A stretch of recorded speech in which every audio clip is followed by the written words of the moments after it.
Pemirsa, Bandara Internasional I Gusti Ngurah Rai mencatat sedikitnya 15 penerbangan internasional mengalami pembatalan.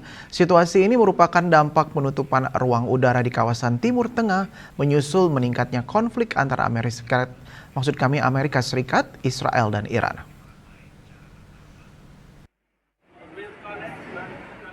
Berdasarkan data dari PT Angkasa Pura Indonesia Bandara Gusti Ngurah Rai hingga Senin siang 2 Maret 2026 pada pukul 13.00 WITA, total 8 penerbangan keberangkatan dan 7 penerbangan kedatangan dari dan menuju Bali dibatalkan.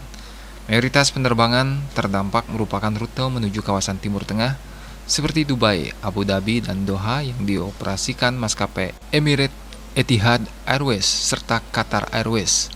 Kepala Divisi Komunikasi dan Hukum PT Angkasa Pura Indonesia Bandara Gusti Ngurah Rai, Gede Eka Sandi Asmadi, menyampaikan pembatalan penerbangan terjadi sebagai dampak langsung penutupan ruang udara di sejumlah negara kawasan konflik yang dinilai berisiko bagi keselamatan penerbangan sipil.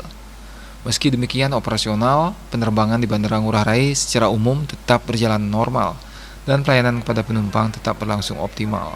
Pihak pengelola bandara bersama Airnav Indonesia terus melakukan pemantauan perkembangan situasi ruang udara internasional dan berkoordinasi dengan maskapai penerbangan terkait penyesuaian jadwal dan penanganan penumpang terdampak. Berdasarkan data maskapai, sebanyak 3.197 calon penumpang keberangkatan terdampak pembatalan penerbangan. Penanganan terhadap para penumpang dilakukan sesuai kebijakan masing-masing maskapai, termasuk pengaturan ulang jadwal maupun pengembalian tiket. Manajemen bandara juga telah menyiapkan pengaturan parking stand bagi sedikitnya 5 pesawat dari 3 maskapai yang terdampak pembatalan penerbangan.